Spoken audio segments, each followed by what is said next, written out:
Smile for the camera girl, you photogenic. Now pose like a model. Yeah, that's picture perfect. You deserve to be on walls, magazines and all. You priceless, they speechless, they wonder who you are. She a Mona Lisa, her body got framed. She a Mona Lisa, she should be in a museum. She a Mona Lisa, can't you picture it, picture it? She a Mona Lisa, she a Mona Lisa, she a Mona Lisa, her body got framed. She a Mona Lisa, she should be in a museum. What's up, guys? What's up, Facebook, Twitter, Instagram, YouTube? Shout out, it's Wolfx, the best beast on the mic. From H-Town, shout out 713, all the way to Fort Smith, Arkansas, 479. Let's do this, Autumn University.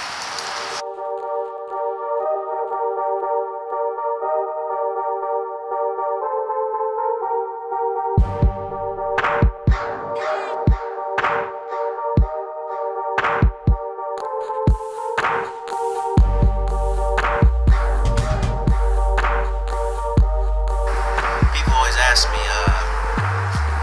why do you want to become a rapper? You know, why do you want to become an artist? Why do you want to do all these events and be like a public figure? The real question and the answer is because I don't want to die being a common person. I know my grandma always told me that you're going to do good someday, you know, you're going to do great things.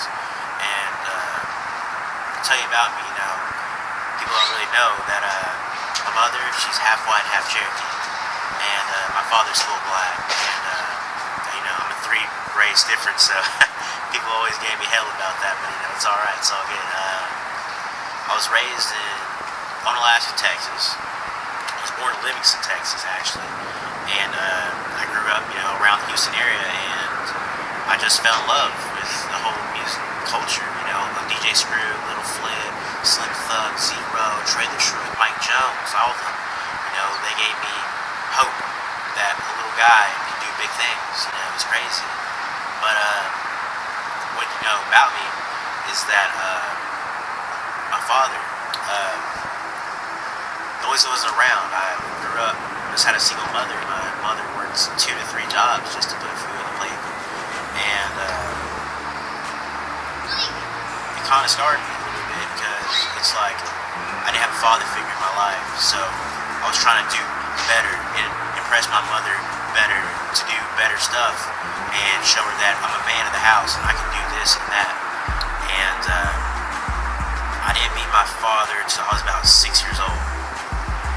Just came in, he looked at me and said, "You know who I am?" And I said, "No, who are you?" He's like, "I'm your father, I'm Lawrence Ray Durden III." And I was shocked, you know, I didn't know what to do. And it was just crazy, man. It was just ridiculous. But I ran to him, and I was screaming, crying, "Dad, Dad, you know, where have you been? Where have you been?" He's like, "I've just been around, you know." And he took me out, and he told my mom that we were going to spend time with each other. And every time he took me places, you know, he took me to his girlfriend's houses and just left me there. And came the next day and picked me up and told my mom that, "Oh, we had a good time. We spent, you know, all day together. We had a good time. We had a good day and everything." But I knew in my head that that wasn't true. And that's the point that I wanted never to be like my father. What made me push, I guess, more into the music industry is whenever my grandma passed away. My grandma was my life, my icon, my role model whenever my father wasn't around. She was the one lady that always showed me independent is the best way to go. And I strived off that, you know, I grew about that, learned more about it. And my grandmother, she was always there for me. She was white, of course, but she didn't see race in her eyes, you know, because a lot of other family members looked at me like, he's a half-breed, what do we want to do with him, you know? And my grandma was always there, you know, she stuck her neck out for me, and she just showed me love and care that no woman's ever done, and I will never forget that. When I was about 11, she went to the nursing home because she got Alzheimer's and everything, and she just got worse. And I drove an hour and a half with my mom and my grandma, my sister, every Sunday for the past 3 years to go see her every Sunday. I didn't miss any Sunday because she was my everything. And then we had Thanksgiving one day in 2006. And that's when Hurricane Katrina just passed, and it was Rita. And we were going to go see how the house was because we went to my aunt's house. And it was crazy. Went back and the house was just demolished. Tree went in the house. We lost everything, you know. And I just saw my mom just cry and tear up. And it really broke my heart. And my grandma died about 2 weeks after that. It was right around Thanksgiving, 3 days after actually. She just passed away, and I went into shock and I went crazy. And I didn't talk for 6 months. I didn't talk. I just went into shock. And at that point, I didn't think, like, this is my, what do I else have to lose? You know? What all do I have to lose? So, I kind of win the game, you know, the trap, you know, and I'm not proud of that, but, you know, that's my life, and that's my whole life, but I'm new about that. But I went the trap game when I was 14 years old, and I was with my cousin. We used to just sell, you know, and I was always